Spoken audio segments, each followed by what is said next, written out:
श्री राधे, जय जय श्री राधे।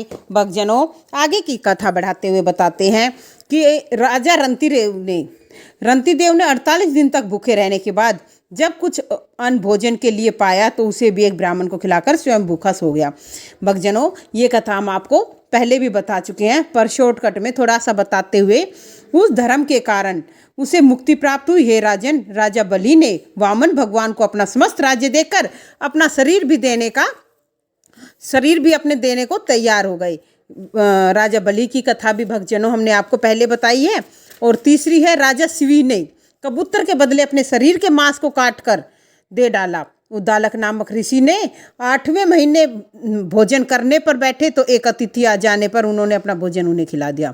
दधीचि ऋषि ने इंद्र आदि देवताओं की रक्षा के लिए अपना शरीर भी दान कर दिया। हे परीक्षित, जिस प्रकार पिछले युगों में दानी और धर्मात्मा होते आए हैं, उसी प्रकार इस युग में तुम दानी और धर्मात्मा उत्पन्न हुए हो, इसलिए तुम हमारी अभिलाषा शीघ्र पूरी करोगे। हे राजन, कृष्णचंद्र के मुख से ऐसे वचन सुनकर सबों के मुख को देखकर जरासंध समझ गया कि ये ब्राह्मण नहीं है अपितु कोई राजकुमार है, परंतु ये ब्राह्मण वेश में आए हैं, इसलिए यदि ये मेरे प्राण भी मांगेंगे तो दे देना चाहिए। भक्तजनों, पहले के लोगों में ये बहुत था कि यदि कोई ब्राह्मण कुछ मांग ले तो वो देने को तत्पर रहते थे, परंतु आज हम भक्तजनों ऐसे हो गए, ब्राह्मण यदि हमसे आवश्यकता पड़ने पर भी आटा या कुछ मांग ले तो हम उसको नहीं देते हैं, परंतु यह गलत है। ब्राह्मण में विष्णु भगवान का वास है, यदि ब्राह्मण को देंगे तो विष्णु भगवान बहुत प्रसन्न होते हैं।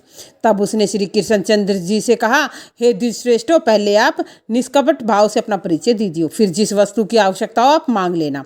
मैं आपको वचन देता हूँ कि आपको अपने प्राण देने के भी लिए संकोच नहीं करूंगा। यह सुनकर श्री श्यामचंद्र बोले, हे राजन, यदि तुम सच्चा परिचय लेना चाहते हो तो सुनो, मैं यदुवंशी कृष्णचंद्र हूँ और ये दोनों मेरे फुफेरे भाई अर्जुन और भीमसेन हैं। मैं तुमसे साधारण भिक्षा लेने नहीं आया, युद्धदान मांगने आया हूँ, इसलिए तुम हम तीनों में से किसी के एक के साथ युद्ध करना स्वीकार करो। तब जरासंध ने पश्चातपूर्वक कहा, हे कृष्ण, मुझे तुम्हारी शर्त स्वीकार है, परंतु सुनो, तुम तो मेरे सामने से रण क्षेत्र से भाग चुके हो और अर्जुन राजा विराट के यहाँ हिजड़ा बनकर रहा है, इसलिए तुम दोनों से मैं युद्ध नहीं करूँगा। भीमसेन से युद्ध करने के लिए मैं यह तैयार हूँ, क्योंकि वह मेरे बराबर का है, किंतु पहले आप लोग मेरे यहाँ भोजन कर लीजिए, तत्पश्चात धर्म युद्ध शुरू करेंगे। यह सुनकर श्री श्यामचंद्र जी प्रसन्न होकर अर्जुन और भीमसेन के सहित राजा जरासंध के यहाँ भोजन किया। तदुपरांत जरासंध ने 2 लोहे की गदा मंगवाकर एक भीमसेन को दे दी और दूसरी अपने आप ले ली। दोनों में युद्ध प्रारंभ हो गया। हे राजन, जब दोनों आपस में एक दूसरे पर प्रहार करने लगे, एक दूसरे को अपनी अपनी गदा से रोक लेते। जब युद्ध करते करते संध्या होगी तो किसी ने भी हार नहीं मानी। दोनों योद्धा युद्ध बंद करके श्री कृष्ण और अर्जुन के साथ राजमंदिर लौट आए, एक साथ भोजन करके सो गए। दूसरे दिन पुनः युद्ध हुआ।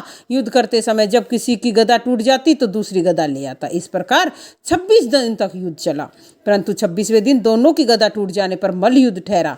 तो जरासंध ने भीमसेन के वक्षस्थल पर एक ऐसा गुस्सा मारा कि वो व्याकुल हो गया।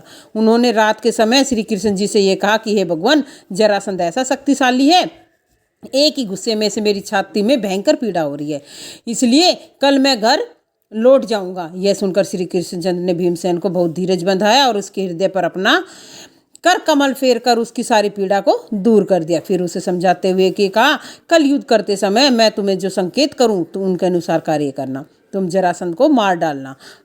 अस्तु, जब 27वें दिन युद्ध शुरू हुआ तो श्री कृष्णचंद्र ने एक तिनका उठाकर उसे बीच में से चीर डाला और उस संकेत को जान लेने पर भीमसेन ने जरासंध की एक जगह पर अपना पाँव रखा और एक रखकर दूसरी जगह को अपने हाथ से ऊपर उठाकर शरीर के बीचों बीच से उसके चीर कर 2 टुकड़े कर डाले। इसके फलस्वरूप वह तुरंत मर गया। तत्पश्चात श्री कृष्ण ने जरासंध के पुत्र सहदेव को वहां का राज्य अधिकार देकर राज्याभिषेक कर दिया।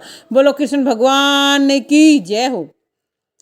आगे की कथा बढ़ाते हैं। जरासंध की कैद में पड़े राजाओं की फिर कैसे मुक्ति हुई। श्री सुखदेव जी बोले, हे राजन, सहदेव का राज्याभिषेक करने के बाद श्री कृष्ण उनके साथ लेकर और उस स्थान पर गए जहाँ सारे राजा कैद हो रहे थे। जब प्रभु ने देखा कि एक पर्वत की गुफा में सारा राजा बंद है उसके दरवाजे पर एक विशाल शिला रखी है। श्री कृष्ण की आज्ञा के अनुसार सहदेव ने उन गुफा के से बाहर निकलवाया। उस समय श्री कृष्ण ने हाथ जोड़कर विनती करते हुए बोले, हे दीनदयाल, आपकी दया दृष्टि से हम सब मुक्त हुए हैं।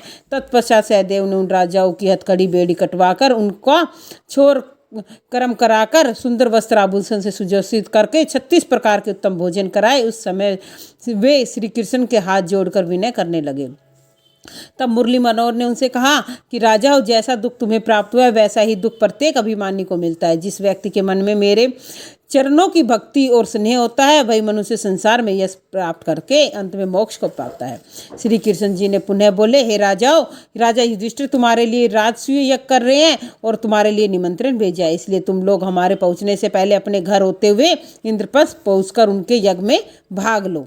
और फिर आगे की कथा बढ़ाते हुए भक्तजनों, शिशुपाल का वध भगवान ने कैसे किया। अभिमानी शिशुपाल का भी जरासंध के मारे जाने पर पृथ्वी पर जितने सूर्यवंशी और चंद्रवंशी राजा थे सब युधिष्ठिर के यज्ञ में भाग लेने के लिए गए। इंद्रप्रस्थ आए और राजा युधिष्ठिर और श्री कृष्ण ने उन सब का यथा योग्य स्वागत सत्कार किया। फिर सबको एक एक काम सौंप दिया।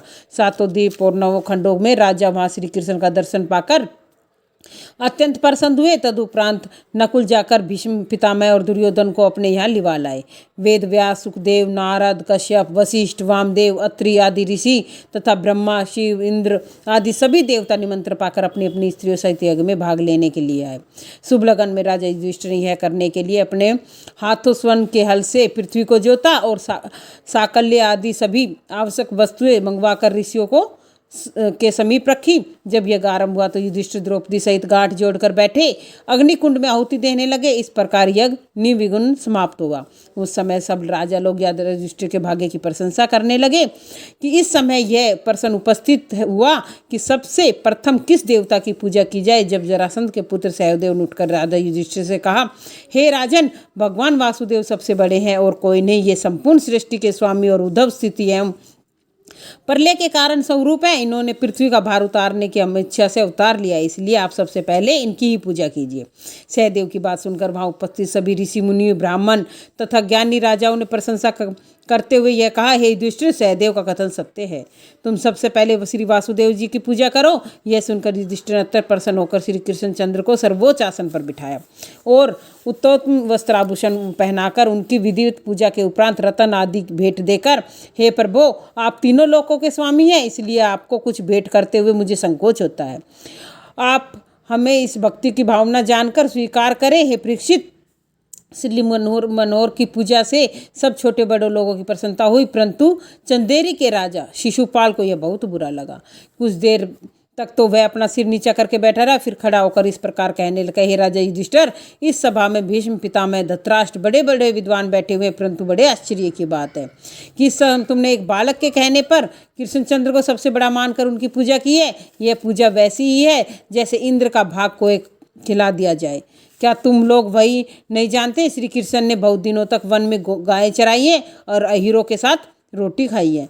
अभी तक यह भी पता नहीं कि यह नंद का बेटा है या वासुदेव का। हे परीक्षित, इस प्रकार शिशुपाल ने श्री कृष्ण के प्रति अनेक दुर्वचन कहे, परंतु श्री हरि उनका कोई उत्तर न दे सके। प्रत्येक दुर्वचन पर एक एक रेखा खींचते चले गए। उस समय भीमसेन, द्रोणाचार्य तथा अर्जुन आदि ने अत्यंत क्रोध करके शिशुपाल से कहा, अरे नीच, यदि तू हमारे सामने मुरली मनोहर के प्रति ऐसे शब्द कहेगा तो हम तुझे जान से मार डालेंगे। तब श्याम सुंदर ने उन्हें रोक दिया और श्री कृष्णचंद्र ने उन रेखाओं को गिना जिन्हें वे पृथ्वी पर खींचते जा रहे थे। जब वे 101 हुई तब श्री हरि ने सुदर्शन चक्र से शिशुपाल का मस्तक काट डाला। उस समय शिशुपाल का धड़ से एक ज्योति निकली जो पहले तो आकाश की ओर गई, फिर श्री कृष्ण के मुख में आकर समा गई। यह देखकर देवता और ऋषि मुनि श्याम सुंदर की स्तुति करने लगे। पहले जन्म के शाप से जो हिरण्यकश्यप और हिरण्याक्ष हुए थे वे ही एक दूसरे के जन्म में रावण और कुंभकर्ण हुए और तीसरे जन्म में वे शिशुपाल और दंत वक्र हुए। उन्होंने श्री हरि के ने कृष्ण अवतार में मारकर परम पद दिया। हे परीक्षित, श्री कृष्णचंद्र द्वारा 100 रेखा खींचे जाने का कारण यह था कि शिशुपाल की माता महादेवी वासुदेव जी की बहन तथा श्री कृष्णचंद्र की बुआ थी। वह चंदेरी के राजा दमघोष के यहाँ ब्याही थी। और जब शिशुपाल का जन्म हुआ उस समय उसके 3 नेत्र और 4 भुजाएं थी। जब दमघोष की ज्योतिषी ने यह बताया कि यह बालक अत्यंत प्रतापी और बलवान होगा, जिस व्यक्ति के गले मिलने पर इसकी 2 भुजाएं और तीसरा नेत्र अदृश्य हो जाएगा, उसी के हाथों यह मारा जाएगा। एक बार महादेवी अपने पिता सूरसेन से मिलने के लिए द्वारिका गई। तब उसने शिशुपाल को सब यदुवंशियों के गले से मिलाया। जब वे श्री कृष्ण के गले से मिले उस समय उनका तीसरा नेत्र और 2 भुजाएं अदृश्य हो गई। उस समय महादेव जी ने श्री कृष्ण से कहा, हे कृष्ण, मैं तुझसे भीख मांगती हूँ कि तू कभी शिशुपाल को मत मारना। श्री कृष्ण ने उनसे कहा कि हे बुआ, मैं इसके 100 अपराध क्षमा कर दूंगा, परंतु इससे अधिक होने पर मैं इसे नहीं छोड़ूंगा। हे राजन, यही कारण था कि दुर्वचनों की संख्या बताने वाली रेखाएं जब 100 से अधिक हो जाने पर श्री कृष्ण ने शिशुपाल का सिर धड़ से अलग कर दिया और उसकी मुक्ति हुई। इसी के साथ जय जय श्री राधे, जय जय श्री राधे, जय जय श्री राधे।